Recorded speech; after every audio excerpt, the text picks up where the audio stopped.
All right, awesome. Okay, good morning. I'm Linda Feldman. I'm the Washington Bureau Chief of the Christian Science Monitor. Our guest today is Senator Sherrod Brown, Democrat of Ohio. This is his first appearance at a Monitor breakfast, so welcome. I've been waiting to be asked, but thank you. Yes, no, delighted to have you. So first, a little background. Senator Brown is a native of Mansfield, Ohio, and graduated from Yale University with a degree in Russian studies, which is dear to my heart, as I was also a Russian major. I've read that your wife forbids you from speaking Russian in public. Well, that's not really. Is that really true? That was reported, but it's not quite. It was more. It was said as a joke, but it, Okay. obviously some things, you know how that works. Но если хотите, можем говорить по-русски. Okay.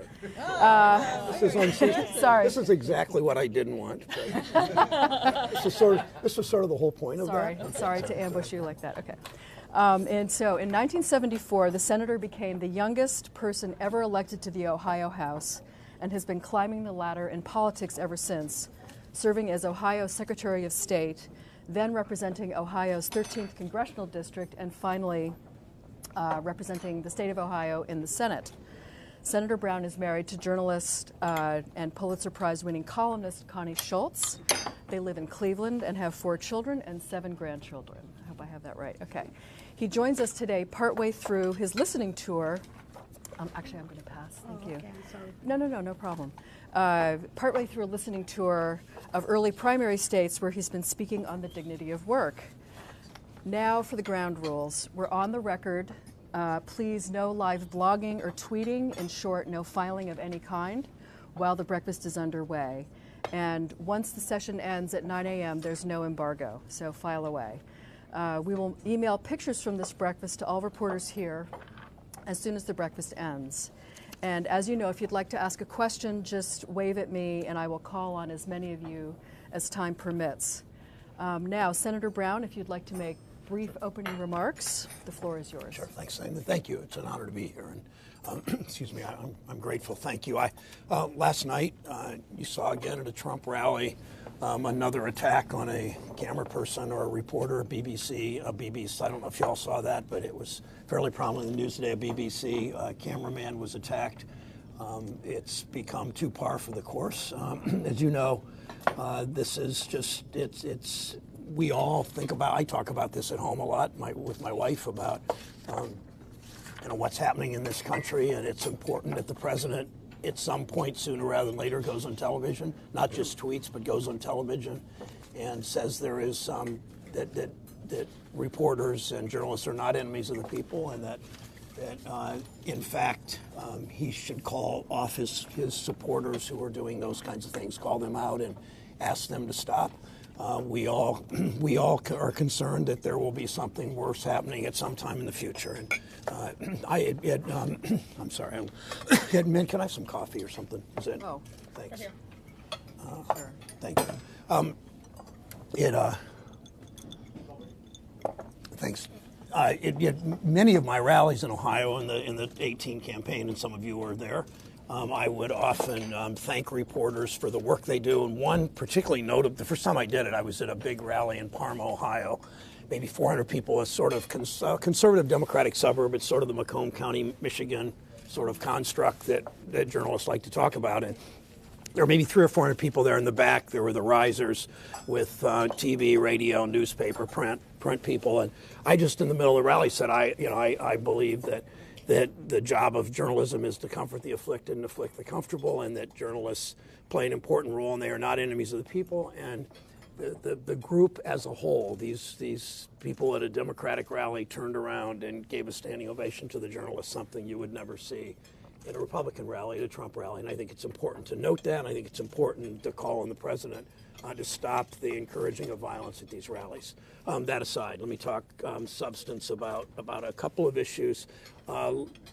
Americans are finding out as they're filing their taxes that they're not getting the refunds they thought they would get. They're certainly not getting the refunds or the raises that the president promised, the thousands of dollars in raises and the thousands of dollars back in their tax refunds.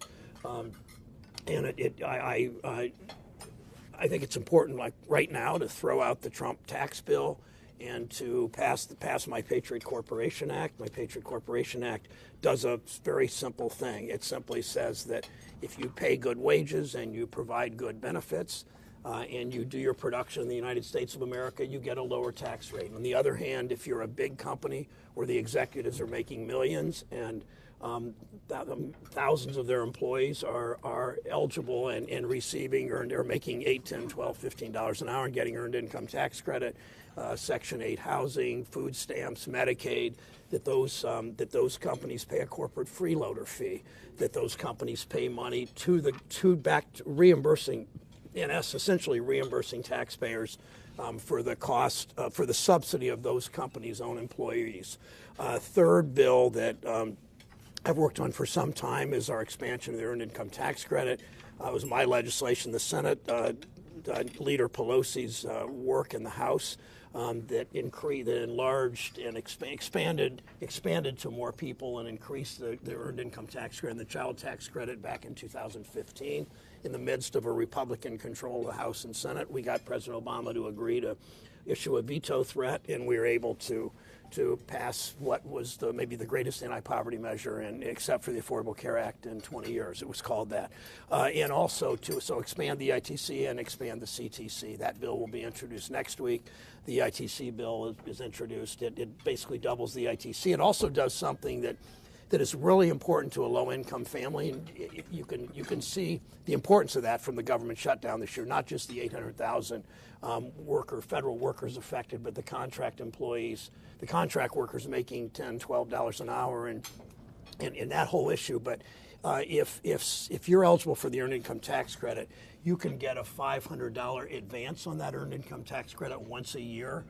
So if in the middle of July your car breaks down and you can't come up with $450 to pay for the car, to fix the car so you can get to work, then you can get a $500 advance. You get $500 less, obviously, tax season. You can get a $500 advance. What that will mean, especially when you look at the new director of the Consumer Bureau, Consumer Financial Protection Bureau, and how they're rolling back protections on military lending and on payday lending. And on payday lending, you can see how important that is. So that's part of this tax package, so that people don't have to go to a payday lender if their car breaks down and they can't come up with the $450 to fix their car. So the Patriot Corporation Act, the EITC, the Corporate Freeloader Act, and the CTC will go together and put money in the pockets of working families, all as part of the dignity of work and what this country's values really are. So I'll stop there. All right, great. Well, thank you very much. So I'll start with the question that I think is on everyone's mind. Now that you're have done some events in early primary states, how are you feeling about the race? You ready to jump in? Is the water warm? I'm not ready. Is the water warm? I'm not ready to jump in. The Democrats seem to. This was not a long time dream of mine to be president of the United States, and I know that many candidates who've announced have been thinking about this for months, years, longer than that. I haven't. In November, as I began to see more and more Democrats thinking we need to choose between talking to our progressive base and exciting the base, as we do, and talking to workers about their lives as if that's a choice, we've got to do both. We don't win swing states like New Hampshire and Nevada and Ohio and Michigan unless Democrats talk to our progressive base, never compromising on progressive values, on civil rights and LGBT rights and women's rights and gun issues, never compromising on those, but speaking to workers at the same time. And that's what the Dignity of Work Tour is all about. I have said I will, Connie, and this is very much a joint decision with Connie. Connie and I will make that, my wife, Connie Schultz, we will make that decision in March after the 4 states. I've been to Iowa, New Hampshire. 2 weeks from now, we go to a week from this weekend to Nevada and then South Carolina and then make a decision. It's what I've said all along that I would do. I just want to see, we're in this we call it Dignity Work Listening Tour because it really is more listening than speaking, something most of you are not used to seeing politicians do in these early primary states, and that's the way we're doing it, and we'll assess at that point. So what have you learned about the voters in the states that you've visited so far? I've learned, a number of things, of course. One of the most interesting things is the response on the Patriot Corporation Act and on the corporate freeloader fee. I mean, it probably in rallies or house parties, it's when I'm speaking about something, it probably gets the best response because voters understand, activists, but voters generally understand the importance of a tax system that actually works for workers and works for families. Something else that's been increasingly obvious to me is the importance of making daycare a public good. A woman in Laconia, New Hampshire, said, who's been doing this for 40 years, she said, I started child care when I was 2 for my little brothers, the way she started her speech, her little talk, when I was just calling on people around in a round table format, pretty much half the size of this. I mean, maybe 6, 8 people. And she said, we pay for public parks and we subsidize transportation, and that's the way we look at our society, we order our society. We should do the same for daycare because it's a public good that children get that launch in life and get that environment that they can be nurtured. And it really was a piece in the Times, I think it was front page of the Weekend Review this week, about the importance of child care. I think that's increasingly a role for government. It's always should have been a role for government. I think the public is coming to that conclusion. Too many families, in some cases, people have told me they've put off marriage because of potential child care costs or just the cost because of student loan debt. They've put off having children. I hear that often from families that think they simply can't provide for their children because they're very aware of what, before they have kids, of what the cost of daycare is and what the cost of child care is. It's wrapped in also to other roundtables we've done on family leave. All something that I think the first vote I cast in Congress was on family leave, but not subsidized family leave at that point back in the Clinton years. And it's an issue this country has not addressed the way that we should. All right, thank you. Carl Lubsdorff from the Dallas Morning News. Senator, several of your colleagues and would-be opponents have endorsed various forms of Medicare for All and the Green New Deal. A two-part question. One, what is your view on these 2 areas? But secondly, have the Democrats opened themselves up to attacks and to problems occupying the political center? We see, if you saw the president last night, he did what he did in the State of the Union speech, talking about the Democrats want to bring socialism, and examples number 1 and 2 are the Green New Deal and and Medicare for All. Well, I'll let you make the political interpretation. I believe in universal coverage. I always have. I want to get something done now, and that's why. That's why. First of all, I don't want to repeal Obamacare. I want to add to Obamacare, and I want to help people now. That means if you expand if you allow buy-in, voluntary buy-in at 50. That's not just practical and smart. It will help people today. It'll make a difference in people's lives as soon as it becomes law. And as opposed to Medicare for All. I said that is opposed to. I didn't say opposed. I said that we start with Medicare at 50 now, and I think over time people will see how well this works and how many new people are in Medicare and take advantage of it. People that lose their jobs, people that decide to retire from want to close their business but have health insurance and are just ready to kind of move on. And if Medicare I mean, when I came to Congress in 1992, I promised I'd pay my own health insurance until Congress passed it, and I did for years and years. My wife and I are now on the Affordable Care Act, the Obamacare exchanges, with millions of other Americans, and I think that eventually we probably get to something like Medicare for All.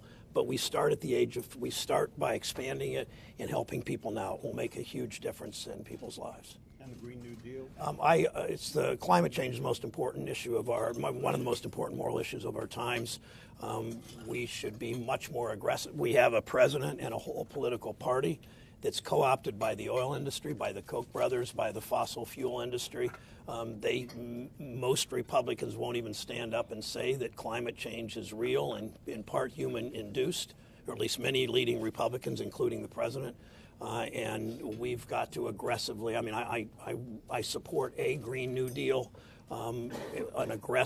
aggressively addressing climate change and what it means with an infrastructure and other ways. You're not concerned about the Democrats are going to be portrayed as socialists? Well, I guess the fact that so many reporters ask that and so many Republicans attack Democrats for that is kind of the point, that the Democratic Party isn't making this huge move to the left. We have people speak out. Nancy Pelosi is the leader of the party. Nancy Pelosi, I look to what she says more than I look to what a handful of members of Congress say. We've always had members of Congress that want to push the debate forward, to their credit. We have people on the right doing that with Republicans. Unfortunately, they've been successful at moving their whole party right, and their leadership follows like meek lambs. The Democrats' leaders have, and in the Democratic Party, there will be people that want to do that. But I trust Pelosi to run the House the way she runs the House. And I think that those debates are healthy. The debates on the Green New Deal, debates on Medicare. I see a lot of interest in all of that out there. And because we've had a government that keeps moving right and keeps moving right and keeps trying to deny health care coverage and keeps denying the whole issue of climate change, denying science, it's important that these voices are out there. All right, Alex Bolton from The Hill. Yeah. Senator. You know, you just talked about your Patriot tax plan, but where are you on some other proposals? Like, for instance, taxing earners who make more than $10 million at the 70% rate, or financial transactions tax, or closing the carried interest loophole. I'm not going to sit at breakfast, even though I'm not eating, and pick individual items off the menu and say, let's do this one, let's do that one, let's do this one. I want to throw out the Trump tax plan, or the Trump tax law. I want to start again with the changes made. I want to enact the Patriot Corporation Act. We can talk about at what rates as we look at this, as part of a big package, but I don't want to just look at do this, do this, do this, do this, without the major construct of the Patriot Corporation Act, the Earned Income Tax Credit, the CTC, and the corporate freeloader fee. If you start with that document as a basis, then we debate within that document. Do you do a wealth tax? Does that bring in the revenue we want? Does that fit with the other things? Do you do a higher individual tax rate? And I mean, I'm open to everything, but within the construct, two of these bills, I sat with President Trump in the cabinet room as a member of the Finance Committee, and about 10 senators, and I offered him a couple of those bills. I talked about the Patriot Corporation Act. I talked about the EITC, and at that point it was slightly different than this, but a family tax, what I call it, Working Families Tax Relief Act. He said he liked both of them. I stood up at the end and I handed them to him. He said, I really like these ideas. And of course, then the interest groups walked into Mitch McConnell's office and wrote a special interest tax bill. But these have been out there now. The Senate Finance Committee knows about these issues. They are ripe to be debated, and they will work. One of the things in the Trump tax law that's particularly egregious, if a company shuts down production in Lordstown, as it's doing, GM, and as some of you have covered this, and moves production to Mexico, as they're doing, they get a 50% off coupon on their taxes. What about the 70%? Well, for people making over $10 million. I mean, it's been pretty prominently discussed. I know it's been prominently discussed. I said, even within the realm of feasibility? I think everything is in the realm of talked up feasibility. I just said I'm not going to individually talk about every time a freshman member of Congress or a presidential candidate comes out with a plan, and I see you in the hallway and you're going to say, what do you think of this plan? My answer is going to be, it should be within the context of doing something bold. I mean, my plan is further reaching and bolder, if I could use that word, and with much more consequence. I mean, I don't want to just make wealthy people pay their fair share, as they should, as my whole career. I mean, I've been fighting on these issues forever, but I want to make sure money ends up in the pocket of working families and middle-class families and people who aspire to be middle-class families, and that's the context, not just the rate we charge that we set for high-income people or especially wealthy people. I mean, you could ask a question about the estate tax, and I'm on record as an estate tax that starts earlier, way earlier than the law now starts. So we can debate all those individual issues, but I want it to be in the construct of a whole tax package, and then we negotiate on all these rates. All right, Jessica Werman from the Columbus Dispatch. Sorry, When I took a bite. catch you. Sorry about that. The lingering image that sticks to me from 2016 is this debate field, the Republican debate where there was like 16 people on stage. And I guess I'm wondering, given the fact that there are so many people, I mean, what, 1/3 of the Senate Democrats are thinking of running. That's a little high. That 1/3 would be 16. I may be prone to some 16. hyperbole, but I mean, I wonder how much that weighs. 16 if you looked in the mirror and thought about it. But I'm wondering, They all have. No, they all haven't, actually. you have so such a huge field. I hadn't until then, but go ahead. And many hadn't, but you're right. Okay. And out of this big field the last time, the person who emerged was Donald Trump. And are you concerned about a similarly crowded field? No, because we don't have people that appeal to racism and bigotry and people's prejudices and fears. I mean, Republicans have prospered as a party that has appealed to fear for years. Go back and watch Vice. If I think it's Vice, is that the name of the movie? The Adam McKay movie about Cheney. Is it Vice? Yeah. It's nice.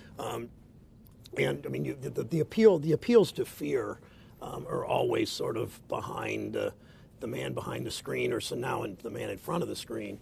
In Republican Party politics. So because we don't have candidates that do that, and we don't have a recent party history of doing that, we will not produce anybody like Donald Trump from a crowded primary field. Are you concerned at all about an ideological outlier, let's put it that way? Not necessarily a racist, but somebody who's maybe not within what the Democratic mainstream would be. I guess I don't know who any of them would be. All right, Mara Lyson from NPR. I have two questions. One, just quickly on climate change. Putting the Green New Deal aside, do you have a centerpiece proposal, carbon tax, whatever it might be, the way you do on taxes? Do you have some climate change proposal that you would I build don't your have plan anything around? that specific. I've supported in the past. I've supported various issues. I think I'm one of the first things, and people have asked in Iowa and New Hampshire, some people have asked, what's the first thing you'd do if you were president? And I answer sort of foreign and domestic, and the first thing I do internationally is reassure our allies in Brussels that we are part of NATO and we will lead the world as we should, not be the policeman in the world or the police officer in the world, but lead the world on those issues. And second or first, I don't know, maybe the same day, they're close together, go to Paris, figuratively or literally, and say we're back in the Paris Accords. I would also look at some other things around the world at the same time, and domestically I'd do something like symbolically, but also putting money in the pockets of 5 million Americans. I would scale back the scaling back of the overtime rule. If you remember, Secretary Perez, I'd worked a lot with him on this proposal. They announced it in Columbus, in fact, because of that there were if you're making $40,000 or $35,000 or $40,000 a year, if you're a night manager at a restaurant, and the management company decides to designate you management, they can work you more than 40 hours without overtime. And 5 million Americans, as a result of that overtime rule, would get a raise, and Trump has scaled that back to not quite nothing, but not what it was. So I would aggressively move on things like that, but then I would lead on climate change, depending on sort of where we're going on this. Just one other question about the Democratic field. How would you describe the choice that Democratic voters are going to have to make in the primary? Is it between somebody who can only excite the base versus a kind of full spectrum candidate who can do both? How do you think the choice is shaping up? The voters are going to decide both. The voters want a progressive, and the voters want somebody who talks to workers, and the voters want somebody who can win. in Pennsylvania, Wisconsin, Michigan, and Ohio, or just win, win? capital W, win. Okay. I'm not thinking of Idaho. Although I have seen the T-shirts that say "Welcome to Ohio," the potato state. It's a map of Iowa, but not my original line, right? Sorry. Okay. Daniel Strauss from Politico. Hi, Senator. Seeing you on the road. Yeah, good seeing you. How was New Hampshire? That's not my question. How's Jake Peavy? I think still alive. Yeah.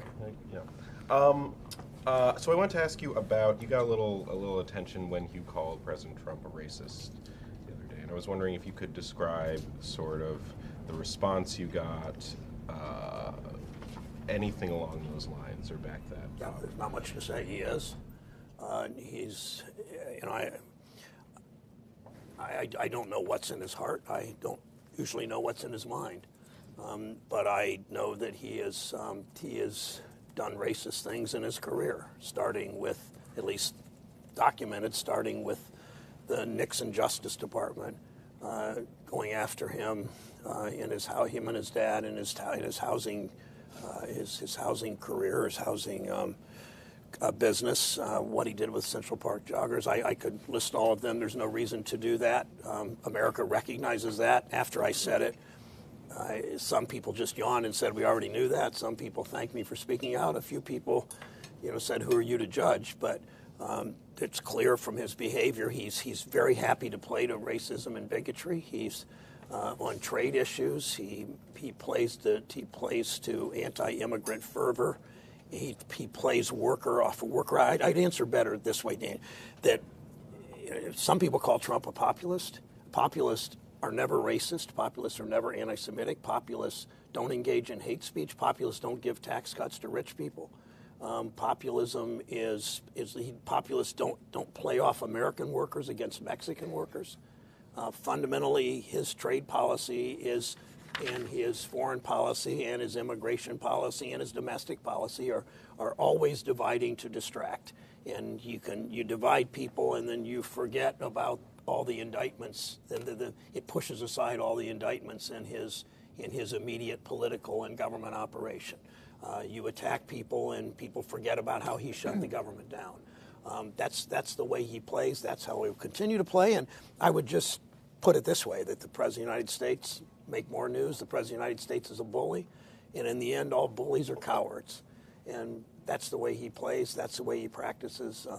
We know that. He's been called a bully before. I just asked because, in the past cycle, some of your colleagues have come short of actually calling him a racist. There was the Andrew Gillum line.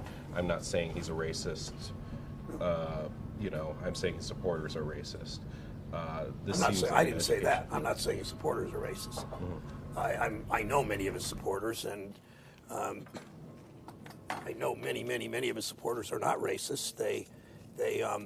I think Trump carried Ohio. I mean, he carried my state by almost 9 points, and that doesn't mean my state is racist. It means that people in Ohio thought that their kids weren't going to be better off materially than they were. I think most of you have flown into Ohio, some longer than others, and you see you feel that that pain, that anguish, that anxiety, and I think that's why he won. I don't say that the endorsement from David Duke, although I've heard David Duke has wandered to another candidate, but he'll probably be back. He'll probably be back in the general election for the president.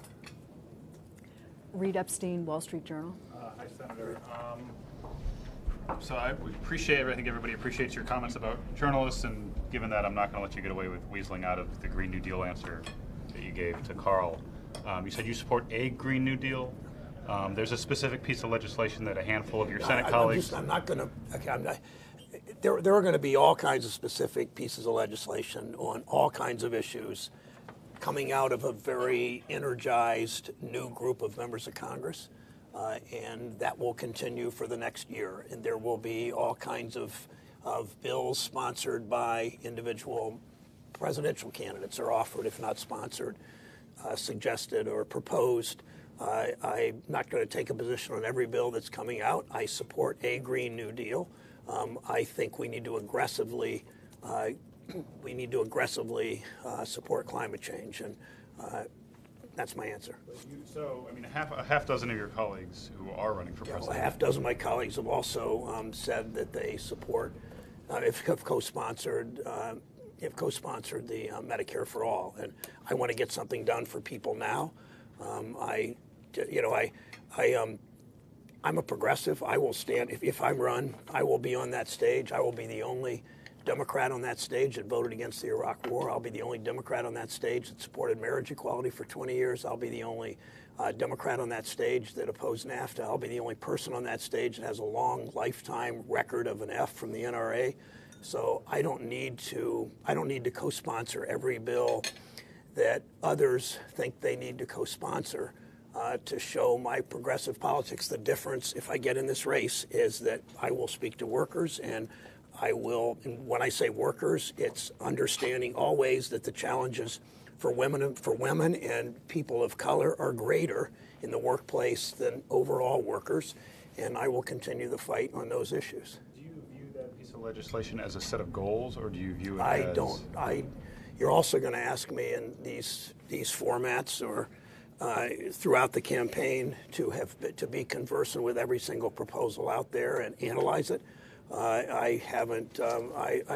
Some have said it's aspirational. Some have said it's legislative. I said this earlier. I look to Nancy Pelosi to run. She's the leader of the party, especially in the House. She's the number 3 person to succeed or the number 2 technically to succeed the president. And I look to her leadership on where she takes the House. So, if that piece of legislation was on the table, would you vote for it? You're good, man. I don't know. I don't know. We've gone back and forth, and I haven't heard you take an actual position on this. And you haven't, and you won't, because I just want to. I mean, I'm not. As I said, I'll say it again. I'm not going. I haven't analyzed. We voted on a lot of stuff. I don't know how many. I mean, you can choose the issues you want me to tell you how I'm going to vote on, but I'm going to do my job and take positions on issues that are imminently coming to the fore soon, and on the ones I choose to. I'm not going to analyze every bill that some people with a lot of big ideas are proposing. I know that. Well, I'll stop there. Do you think that's an acceptable answer during a Democratic presidential debate? That you choose not to take a position on this? I will think about strategy later. I'm not even in the race at this point, so I will think about that strategy later. All right. Just to clarify, you're just saying you haven't thought this through yet to come to a position. You just don't want to do it now. Well, I don't know. I'm not saying. I just think that I'm not going to get in the position of every time somebody has a really good idea or a big idea that I have to talk in great detail about my position on it. I know that the easy thing to do is say yes, yes, yes, yes, yes, yes, yes, yes, yes. But I don't know that serves my constituents. I'm not, as a progressive, I'm not going to get in this race and change my positions and go like that with people. I just am not going to do that. I think those of you that I've known for years, and many of you I've known for years, knows that I don't compromise on my principles ever. I do that in a state that, I voted against marriage equality 20 years ago. Who did that in a state like Ohio that's a fairly conservative state, or opposed the Iraq War, or did all the things that I do? I don't really need to take a position on every issue that comes down the pike that every one of my Democratic colleagues, for whatever reason, thinks they need to take positions on. It's not in any way attack on them. I'm not going to do it that way. Do you want to follow up a Out of little? order, just a super quick follow-up, Senator. When you say you support a New Deal, for instance, some specifics of this proposal, right, would be a jobs guarantee, would be net zero carbon emissions within a certain years. What would your specific Green New Deal I don't know. broadly I don't look know, like? and I haven't. In response to Mara's question, I don't have a proposal yet. I'm not in this race yet. I might be. I really don't know. I really have not decided legitimately, and I think most of you believe me because none of you had ever heard me talk about wanting to be president prior to about November of this year. So it's not the, as Connie says, I'm glad to be married to a man all these years that didn't look in the mirror and see the next president. Maybe I do now. I don't know. Or as George Aiken said, the only cure for the presidential virus in the Senate is embalming fluid. Or though maybe Mo Udall said it, or maybe like the guy Kefauver said it, or maybe John Adams said it. I don't know. I don't know. I mean, I will have proposals. The tax issue I've worked on for years. On trade issues I've worked on for years, on healthcare issues, on Medicaid issues, on justice issues, on voting rights I've worked on for years. I will be more specific on those, but I will be plenty specific on these when the time comes. Okay, Amy Walter from Cook Political Report. Amy, are you? I'm going to go back in time to 2016 for a minute, especially in a place like Ohio, and the debate over whether Trump's success was about tapping into economic anxiety or the sort of cultural grievance anxiety. And the political science seems to come down on the cultural grievance was much more significant than economic anxiety. So I want to bring that up about you running, especially in Ohio and other places in the Midwest, addressing some of those cultural challenges, the idea not simply that Democrats are the party of socialists, but that they're the party of these ideas and values. How do you define cultural? I'm not being Oh yeah, difficult. no, I think it's in terms of the idea beyond of race. Immigration, race, the idea of the elites, again, cities looking down on small towns with their value systems that don't align, whether it's transgendered bathrooms, whether it is pushing an agenda that they feel like does not value. CEOs, I know it's not my role to ask, are CEOs elites? Are they part of the elites that we look down? Okay. The elites, all the elites that vote Republican and play on those fears and anxieties. Just so to that's make how clear. you're going to. How do you address it? So is an economic? I guess this is my question: is an economic message enough to win back those folks who voted for Trump by 6-7 points? The principled economic message. I mean, if a principled economic message absolutely is, because you do it without compromising on justice. You talk about immigration. You reject out of hand separating babies, children at the border from their families. Is that a cultural issue? Is that an immigration issue? It's a justice issue. The great majority of the American public agrees that Trump is both cruel and morally wrong on that question. I can go to Zanesville, Ohio, which I don't win, or Mansfield, Ohio, where I grew up and haven't won there the last two elections, used to win there big. And I can talk about their kids going to college. I can talk about the overtime rule. Perhaps some will not vote for me because of my position on guns or marriage equality, but I don't give up on them. I serve them as a senator, and I will continue to fight for them. And I will beat Trump in my home state where they know me best, and I'll beat him in his home state where they know him best. If I could throw that last part in. Oh, so you're on the record now saying you can win New York as a Democrat. Yes, Okay, I just want to make sure. I'm glad you took that one. That was quick. I didn't even say New York, and you figured out I meant New York. All right, Sean Sullivan from the Washington Post. Thanks. Senator, I know you're still weighing whether you're actually going to run, but there Anybody are from the many other Democrats who have already entered sure. this race. Is there anybody out there now who is already a candidate for president that you see as having a compelling message, or somebody that you think is a good Democratic, potential Democratic president? And are there people that worry you in the Democratic Party who are talking or thinking about running? I guess I don't. Well, I was going to. All right. I think they all have compelling messages. Some more compelling than others. Thank you. Nobody worries me. I think that Democrats. I mean, if I get in this race, it will be in part because I think I'm the most likely to win, because of Ohio, because of my message of dignity of work, because I talk to workers, and it's who I am. It's my whole career has been dedicated talking to workers. I think that I'm getting messages from all over the country, union members and non-union members, about how much they like that message. People, but I think that Trump is eminently beatable by most of this cast of characters. Some are more challenging than others. Some face a more uphill climb than others, perhaps. I'm not going to name names, but I'm just not going to do that, obviously. All right, I'll throw one in. One of the things I've been thinking about is how, among this big and growing field, a candidate can distinguish him or herself and kind of rise above. And one of the ways in which you distinguish yourself is on trade. So how How does that issue work for you if you run, in that you're not completely opposed to the president and actually have worked with him and his people on trade issues? Yeah, I would. You're correct that one of the issues is trade, but that's part of a whole larger continuum of fighting for workers. And this president has betrayed workers. I've tried to get him involved in the GM closure. 5,000, 4,500 by, if GM does what it says it's going to do, by March or April 1st, I don't remember the date, I think the end of March or whatever.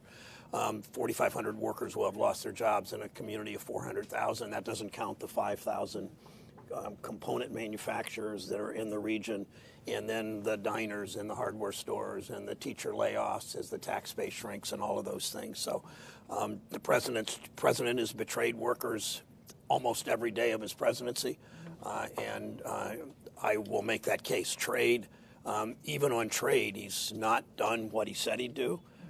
He is the NAFTA 1.6. It's not even good enough to be NAFTA 2.0. Is minor changes at the margin. It doesn't address the issues of it does a head fake to the issues of wages. It does nothing. It does little. It doesn't quite do nothing. That's a bad sentence. It does little on trade enforcement. Labor chapter enforcement, labor enforcement, worker rights enforcement. So and I've never, ever, I've written a book on trade. I know that you've, of course, all read it because it was a bestseller from Kent State University, from New Press, Myths of Free Trade. And I've held that position for years. This suit I wear is made by union workers in Cleveland, Ohio, 6-7 miles from my house.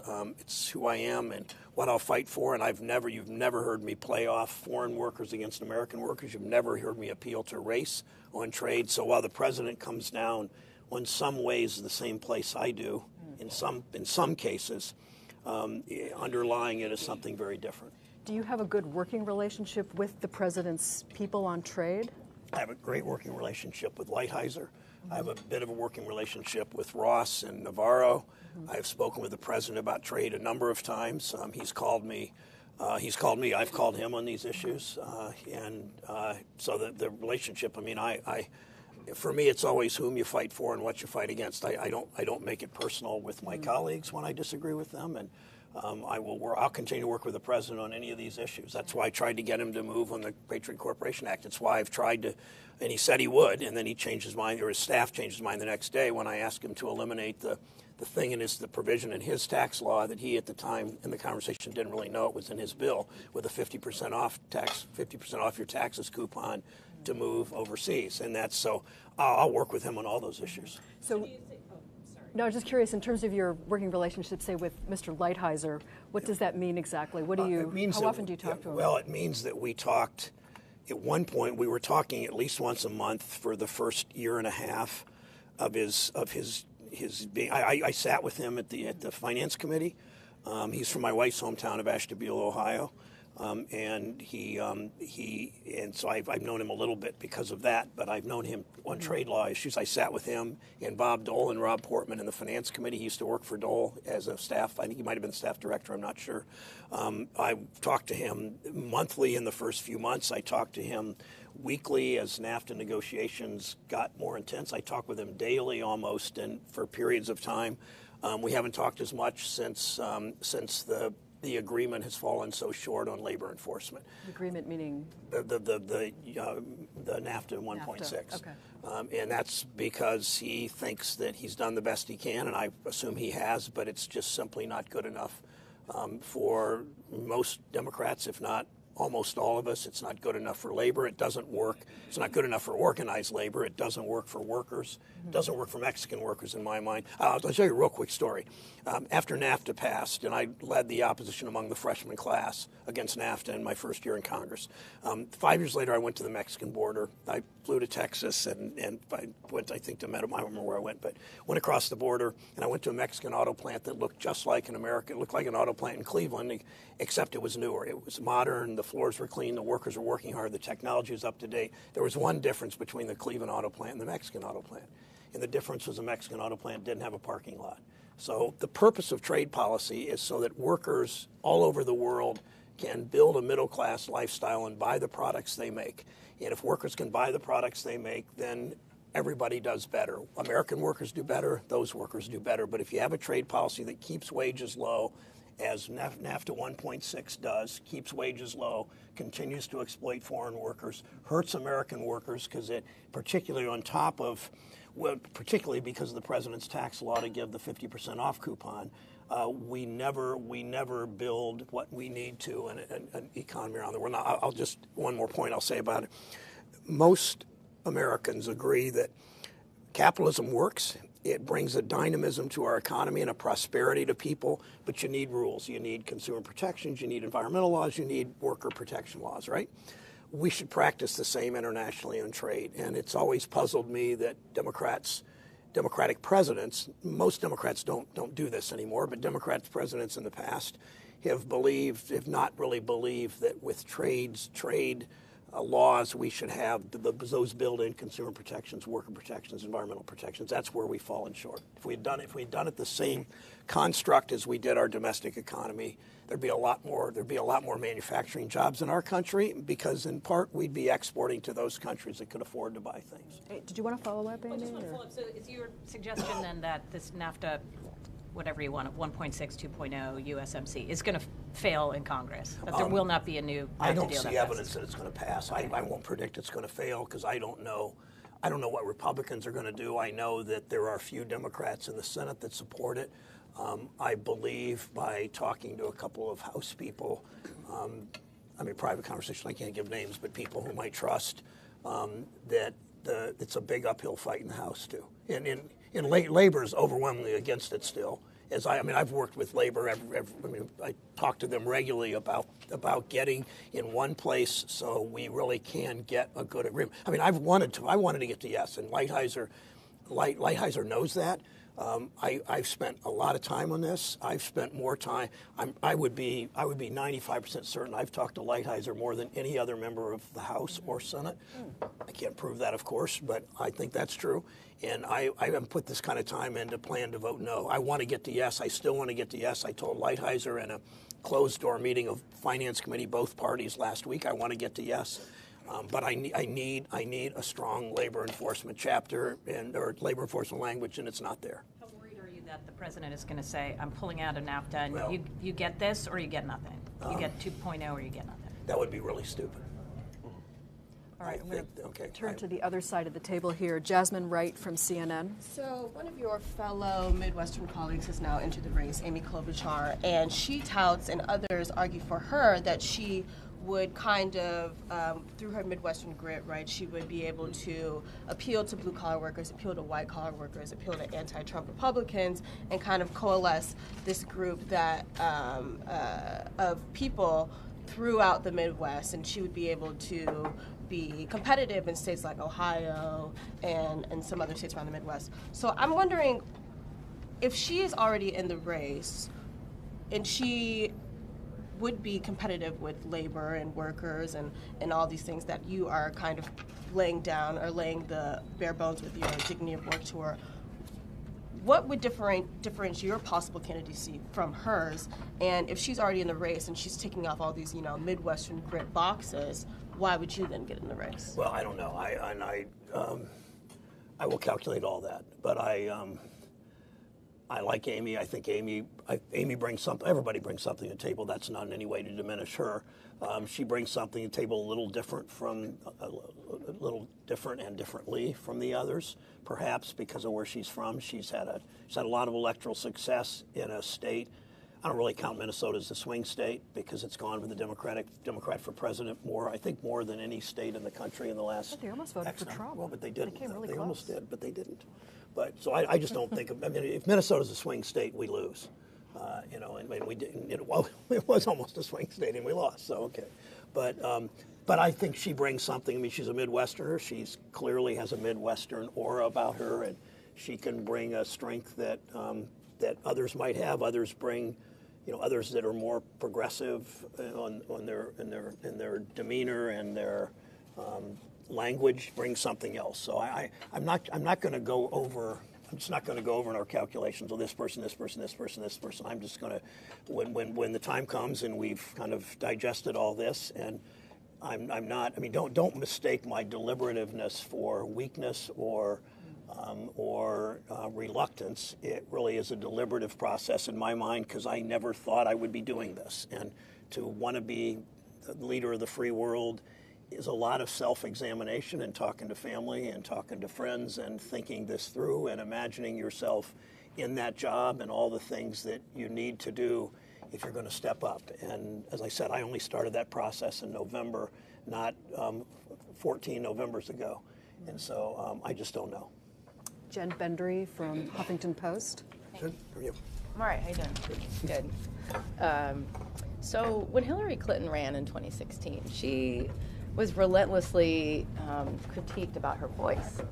People said she was shrill often. They said she was too loud, said she was too soft. She was criticized for her style. People said she wasn't warm enough, she was too rigid, too stuffy. She just was criticized on all kinds of things like that. So I'm worried. I mean, my question for you is, do you worry that, you've got your gravelly voice, you've got your shaggy hair. Are you just too unlikable before your potential campaign has even gotten off the ground? That shaggy hair, as you say, and gravelly voice will work in union halls in the industrial Midwest. First of all, that's a pretty funny question. I mean, I see what's behind the question. That I don't know what you're talking about. I mean, it's clear women are judged differently, and it's unfortunate that our society still judges women differently. And a lot of the criticism of Hillary was unfair in that way, because she was held to a different standard from male candidates, and I see that. And I see that issue rising from time to time, or maybe more than time to time this year, and that's all a concern to me. And I know Republicans don't care about that stuff. I mean, the top Republican office holders in my state, 12 members of Congress, and all 6 statewide office holders, all elected in 2018, all are white men. And so Republicans don't have this anguish and anxiety and thinking through these issues of race and gender and justice and fairness. We do. We always should address them better than we do. And enough said. Are you likable enough, though? Are you like emulating Barack Obama here? Are you likable? I'm He's likable enough. enough. I don't know. You judge that. I don't know if I'm likable or not. I don't think I mean, I went in a pretty increasingly Republican state. That's less about likability and more about policy and empathy and actually believing what I said. So, is it presidential? Only the I don't know. Do you know each other? That you teamed up with? Come on, Carl. All right, we're going to go to this side. Jessica Mendoza. Never been asked. I like that. I like HuffPost is just. I like the way you do things. You on the record right now? Yeah, sure. That helps you saying Sherrod, the unlikable, Brown the maybe not likable. Yeah, okay. All right, Jessica Mendoza, over here to the left from the Christian Science Monitor. Hi, Senator. Thanks, Linda. My question is, recently we've seen that on issues of race and gender, past behavior words seem to be scrutinized at least as much as present or more recent behavior. I'm wondering how you think the party should be handling some of these past kind of behaviors as it strives to be kind of this moral authority, distinguishing itself from the president. What should the standards be, for the things that leaders in particular have done in the past? Women should be heard in cases of sexual harassment or violence or any number of issues that affect women and men too, but especially women. I'm proud of my party's progress on race. I look at, when I hear so many people, particularly people in the Senate, say, God, I yearn for the old days of the U.S. Senate. What, when everybody looked like me and we couldn't pass civil rights? So I don't romanticize the past, and I'm proud of the progress of our party on issues of race. But I also know that we have not gone. We as a party always have more to do on the issues of race. And again, the Republican leaders. I don't mean rank and file Republican voters. They're all over the place, as one would expect. But Republican leaders don't care about those issues like Democrats do, and we need to address them. But doesn't that make it more difficult? Then how do you decide when to call for a resignation? Well, or it's hard just to know. I call mean, it- because every case is different. Every case, I don't think you have a blanket policy of, because a blanket policy never. I mean, who would have guessed? Who would have predicted that what happened in Virginia, that would have happened? And then, I mean, I called for the governor's resignation that day, as did a number of others. I wasn't first, but I was early. And then he muddied the waters by saying he didn't know which of the two he was, and then he wasn't in it. So, I mean, how could you have predicted that and have a formula? And I mean, it's going to be, race informs our politics as a nation. And again, Republican office holders don't seem to much care. And Democrats do, because we are a party that looks at justice issues. I mean, that's who we are and who our values are. And that's why, and that's the activists I see all over the country, even in states that are not as especially diverse. I mean, the first two states I've been in are not especially diverse states. The state I represent is 15% people of color. The two states that I will visit next on dignity of work are states. I mean, Nevada has a black speaker, I believe a black speaker, state chairman, and attorney general in a state that's more Latino than African American. South Carolina, obviously, a big part of the primary vote is African American, and that's the beauty of the Democratic Party. It's why I'm proud to be in this party, and why I would never really want to be a Republican office holder, because they speak to a much narrower group of people, ideologically and culturally and demographically, and kind of what Amy said. So we have time for one more question. Is there somebody who hasn't had one? Seth McLaughlin from the Washington I wanted to Times. ask you, Yeah. you supported the Secure Offenses Act, right, in 2006 when you were a member of the House. So given where the debate is now on immigration, how do you think that's going to sell with primary voters, and how do you plan on handling that vote? Well, it was a very different, the technology has changed so much. Overwhelming support among progressives for that. I haven't really looked back at the numbers of how people voted exactly, but my understanding it was a pretty mainstream Democratic position. I don't worry about people in this primary or in this general questioning. I mean, I understand what Trump says. Well, they all voted for the wall, now they're against it because I'm president, but I don't really buy that at all, in large part because of the change in technology and the change in the number of people coming across the border. I mean, and you know, the continued lies from this president, the lies about crime rate in El Paso, the lies about you know, suggesting or worse than suggesting that immigrants commit more crimes than native-born Americans.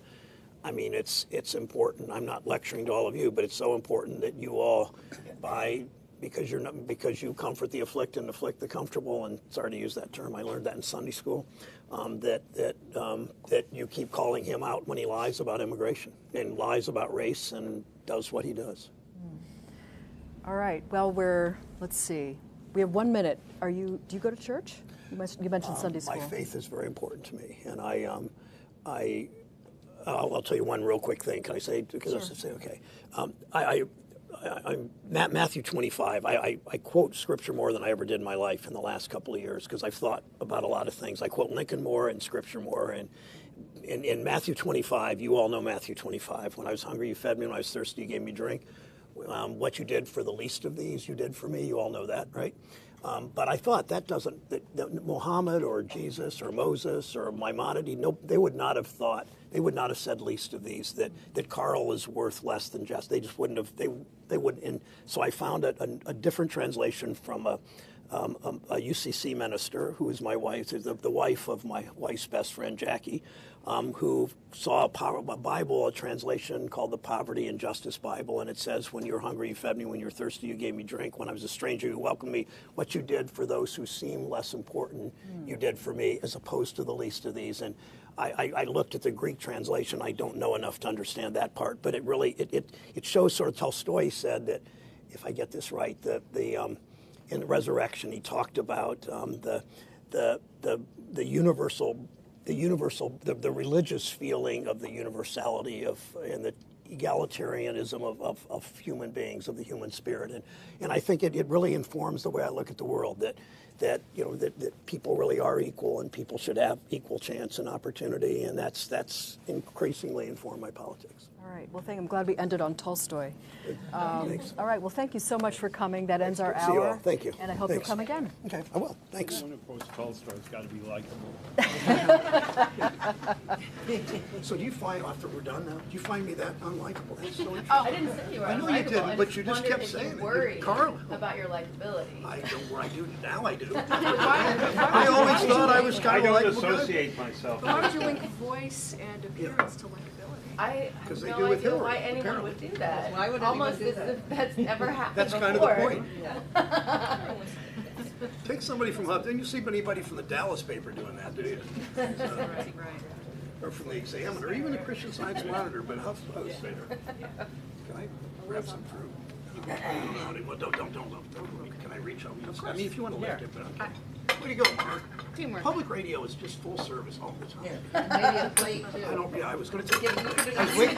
No, I'm not going to do that. I was waiting for that plate to appear empty, and you took. Thanks. Make it of a bad host. I should have No, it's okay. made sure No, to I give couldn't away eat when when we were start. I couldn't eat when I was talking anyway. It's okay, we won't scoop you a baby. Yeah. I think the cameras are still running. Just Oh, they are? Just so you know. Okay, the voices, the unlikable voice is not running. It'll take a while to get over that one. No, Use a fork. All right. Use my fingers, man, if I get this. I asked I notice all you healthy journalists that drink a lot of coffee.